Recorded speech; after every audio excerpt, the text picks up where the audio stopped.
Hey everybody, it's Adam Farkas back with you here at SECO 2018, and I have the one and only Ernie Bowling with me today. How you doing, Ernie? I'm good, Adam. How about you, man? I'm doing great. It's great to have you here. So it's great to be here. So I think everybody knows you as the optometric editor of Optometry Times. Your last gig. And you were in that for a long time, right? 5 years. Many years. Loved many it. years. Loved it. And so one thing that I wanted to talk to you about today, I was curious. What do you think the top 3, and I'm only going to hold you to 3, I'm not going to really put you on the spot for 5 or 10, but the top 3 trends that people should be worried about in eye care over the next, say, 3 to 5 years? That we should be worried about in eye care. I think, well, the first is the proliferation of the vision care plans. Sure. You know, the shrinking reimbursements continue to get less and less every year. But our patients have them, and that's a benefit that their employer provides. So Sure. You've got a choice to make. Do you accept these things, or do you just write that patient population off? And I think most of us are afraid to do that. So it's a fine line you have to cross. Second, I really worry about student indebtedness. It's a big deal. I mean, that's you're buying a house for what a student is paying for professional education.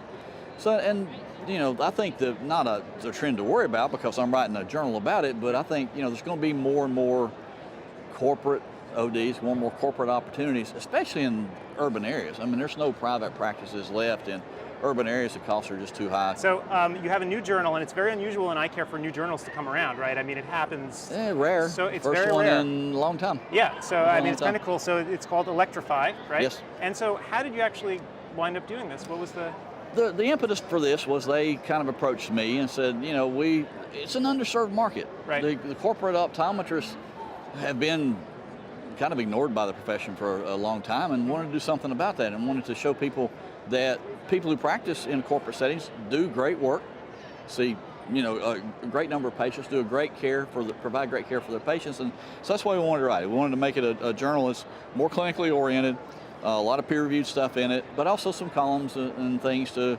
offer them advice in billing and coding and other things like that to help them get started in corporate practice and help them succeed in the medical model of corporate practice. Right, because it's interesting. A lot of people there's a lot of conflict, right, in fighting between private practice and commercial. But there really shouldn't be. I mean, yes, the modes of practice are different, but ultimately the care that you're delivering is the same. It's the same, or it should be the same.